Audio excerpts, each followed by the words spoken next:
Zonov, muitas coisas, né? Acho que o Fiuza fez um excelente resumo da situação dramática que o Brasil está vivendo, dramática, por motivos um tanto óbvios e pela minha própria premissa de que já não temos há tempos algo que remeta a um Estado democrático de direito e sim uma ditadura togada em seu lugar. É desnecessário dizer que eu preciso tomar muito cuidado com as palavras, com as minhas opiniões, com o que eu acho que pode ou deve ser feito numa situação dessas. Eu, em outro programa, você não era o apresentador ainda, seja bem-vindo uma vez mais, eu cheguei a fazer, por exemplo, uma breve síntese do que aconteceu nos Estados Unidos para se tornar uma nação tão livre e independente, né? Lembrei dos pais fundadores, de Thomas Paine e seu panfleto Common Sense, que chegava a pregar até o regicídio à época. Cheguei a falar de George Washington, né, um proprietário bem-sucedido que virou líder de milícia, né, uma milícia armada que depois se configurou como primeira coisa parecida com o exército americano, com as forças armadas dos Estados Unidos. E por aí vai, né? Então, assim, tudo isso foi para lembrar que liberdade não é uma concessão. Liberdade não é algo que o Barroso decide, o Xande decreta e nos concedem como uma licença. Liberdade é algo que ou existe ou não existe. E se não existe, você tem que tomar. Você tem que conquistar a liberdade, né?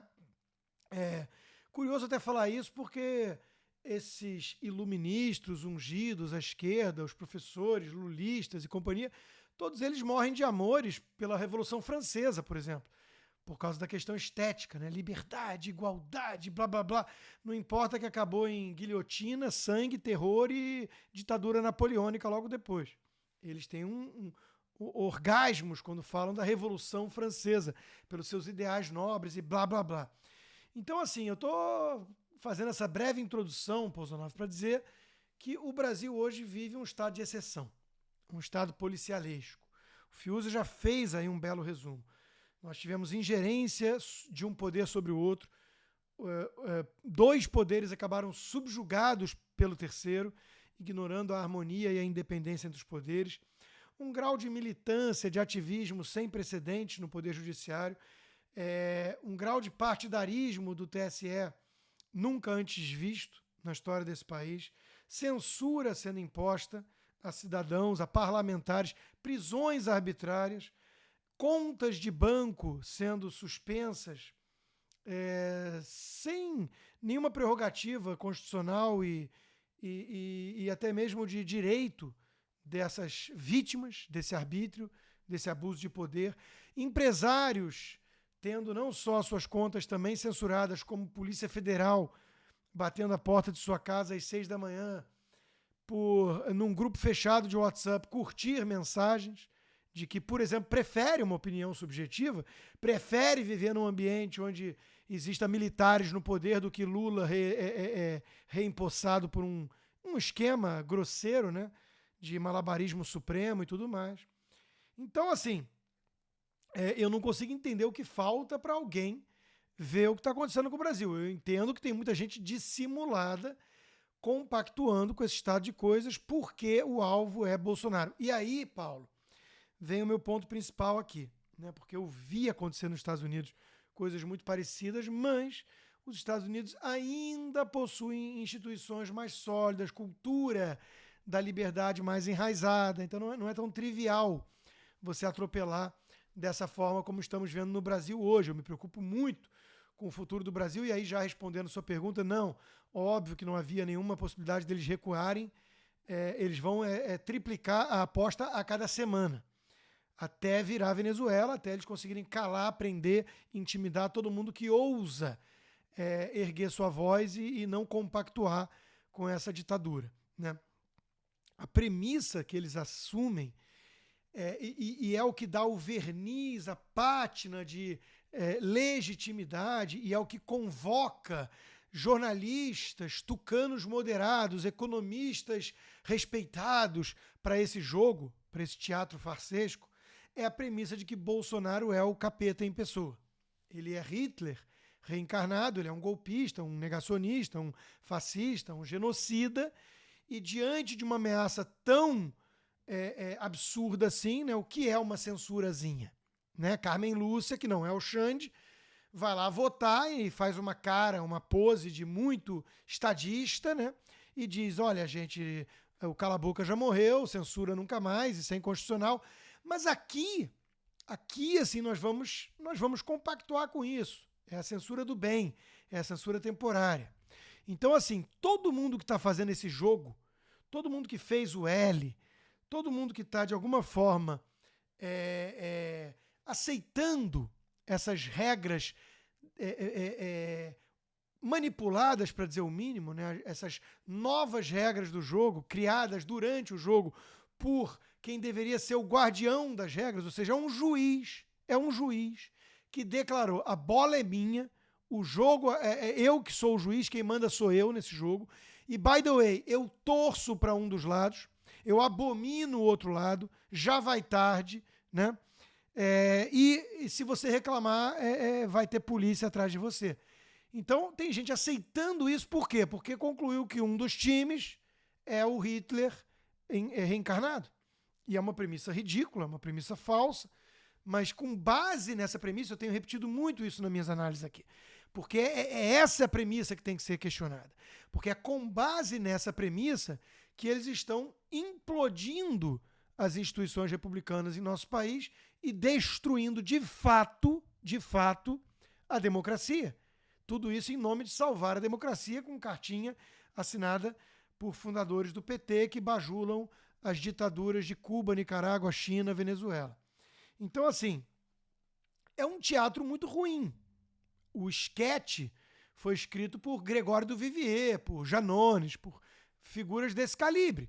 Só que eles chamaram para o staff, né, para, como é que se diz, o elenco, figuras como Armínio Fraga, Fernando Henrique Cardoso. Então, isso deu o respaldo, né? Vera Magalhães, Reinaldo Azevedo, todos aceitaram participar. O roteiro foi escrito pelo Greg e o Janones, mas eles aceitaram participar. Então, eles estão lá com essa pose, né, de estadistas. A democracia está ameaçada. O La Rochefoucauld já dizia, né? A hipocrisia é a homenagem que o vício presta a virtudes. Na Venezuela, eles falam em democracia até hoje. Aliás, o Lula fala em excesso de democracia. Então, eles mantêm a pose, o semblant de que eles são pessoas muito republicanas. Olha o Barroso. Ele é muito civilizado. Ele só fala perdeu o mané, não a mola, que é a mesma coisa que o último assaltante que me levou o relógio disse para mim. É muito impressionante a similaridade do linguajar do Barroso, tão rebuscado e civilizado, e da turma do CPX, da turma que controla favelas do Rio de Janeiro, né, o Comando Vermelho, que coloca CPX no fuzil, no peito das vítimas e no boné do Lula. Então, assim, de novo, por que a gente está fingindo que o Brasil vive uma normalidade institucional? Por onde anda o urso polar que está hibernando há meses, o Rodrigo Pacheco, presidente do Senado? Quer dizer, é um paspalho, né? São as palavras mais doces que a gente pode encontrar para descrever um sujeito desse. Pusilânime, né? Covarde. Então, assim, é cúmplice. É cúmplice. Um cara que vai encher a boca com palavras rebuscadas para dizer: nós não podemos aceitar golpe em nosso país, nós estamos aqui preservando a Constituição, as instituições e blá, blá, blá, blá. Esse cara é o cara, talvez, depois do Alexandre de Moraes e seus cúmplices do STF, é o maior responsável pelo estado de coisas no Brasil hoje. Porque o Senado está usurpando do povo brasileiro o direito de seguir adiante com o mecanismo previsto, constitucional, de freios e contrapesos. Diante de tanto abusos, descalabro, golpismo, né? Censura, ditadura. Então, de novo, Pozonov, o que fazer diante dessa situação? O povo está dando uma resposta. Está nas ruas de maneira heróica, corajosa. O lado de lá está ficando bem nervoso e triplicando a aposta a cada semana, querendo prender caminhoneiro, querendo congelar a conta bancária de empresários, né? Intimidar, tratar como criminoso quem está lá tendo perguntas a fazer sobre esse processo opaco e suspeito das nossas eleições. Então, assim, o povo tá lá. E aí tem lá os mecanismos institucionais que vão se esgotando, né? O PL pode, por exemplo, entrar com um pedido de anulação da eleição com base em relatórios independentes, que vão vir. Agora, vai apelar para quem? Para o árbitro. Vai pedir o VAR, que não existe nesse modelo sem transparência, e era o ponto da PEC, que teve ingerência do Barroso, que se vangloriou de ter impedido isso, esse retrocesso, segundo ele. Não há VAR, mas o povo está pedindo, de alguma forma, alguma possibilidade de VAR. E aí vai ter que pedir a anulação para o juiz, que é um juiz partidário, que é o juiz que mudou as regras do jogo, que falou que valia gol de mão se fosse da camisa vermelha, e que disse que o outro lado não podia chutar a gol se não fosse do seu próprio campo. Não podia entrar no campo do adversário, né? Não podia lembrar que o Lula era o Lula e o que ele fez no verão passado com a sua quadrilha. Então, assim, é um negócio tão escandaloso, né? Mas vai se esgotando o caminho institucional. Vai escancarando a ditadura em que vivemos. E eu gosto disso.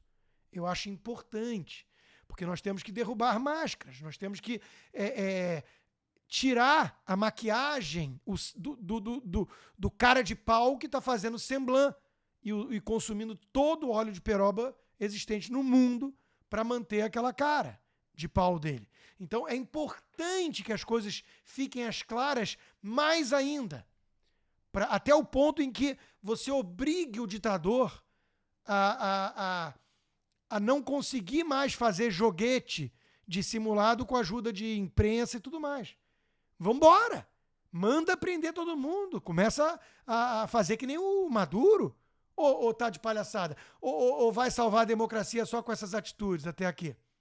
Pô, o Maduro tá fazendo muito mais do que o Xande para salvar a democracia venezuelana.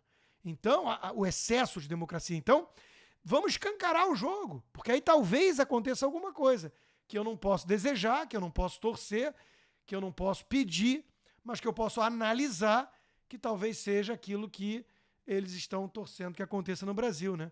Porque aí eles podem falar, tá vendo como eles não jogaram o tempo inteiro dentro das 4 linhas da Constituição? Né? Cara pálida, vocês esgotaram todas as 4 linhas e todos os recursos possíveis e imagináveis. Acho que é isso que eles querem. Talvez o último recado seja cuidado com aquilo que vocês desejam.